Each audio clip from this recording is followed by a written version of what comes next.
In the heart of a sun-soaked valley stood a small village named Varuna, known for its humble potters. Among them lived Arav, a young man who inherited his father's craft but not his patience.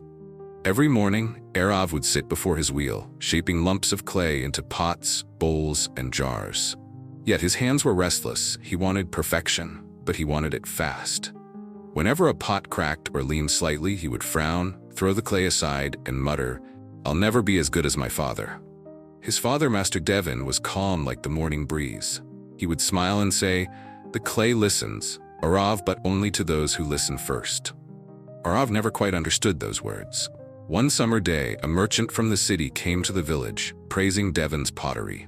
His flawless vases and perfectly balanced jars sold for a high price. Arav's eyes burned with envy.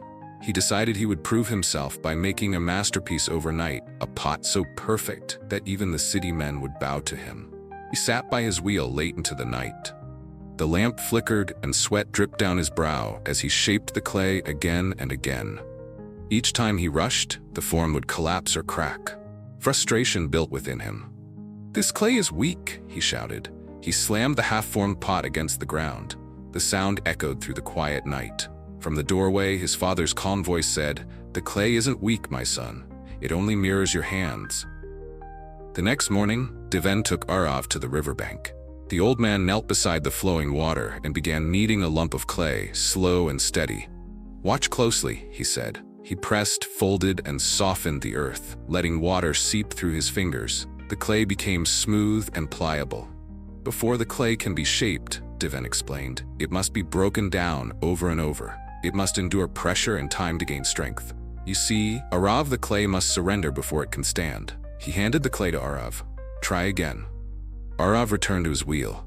This time, he didn't rush. He felt the gentle resistance under his palms, the rhythm of the spinning wheel, the breath between each motion. Slowly, the pot began to rise graceful, even alive. For the first time, he smiled. When the pot dried, Devin led him to the kiln. The furnace roared with red-hot flames. "Now," said Devin, "the fire will test your patience once more."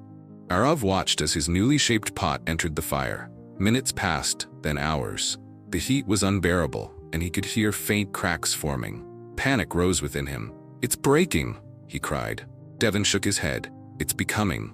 After hours of burning and cooling, the pot emerged strong, smooth, and shining like polished amber.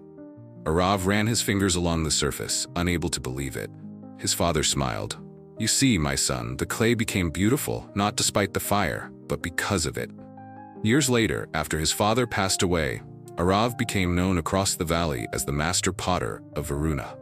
He never forgot the lessons the clay had taught him. Whenever a young apprentice grew impatient, Arav would hand them a lump of clay and say, "Before you shape the world, learn to let the world shape you." His workshop became a place of quiet discipline and transformation. Travelers would stop by not only to buy his pots, but to listen to his words of wisdom. And every time Arav sat at his wheel, he whispered a silent prayer of gratitude for the clay that broke, the fire that burned, and the patience that built him anew. True mastery is not born of speed, but of surrender.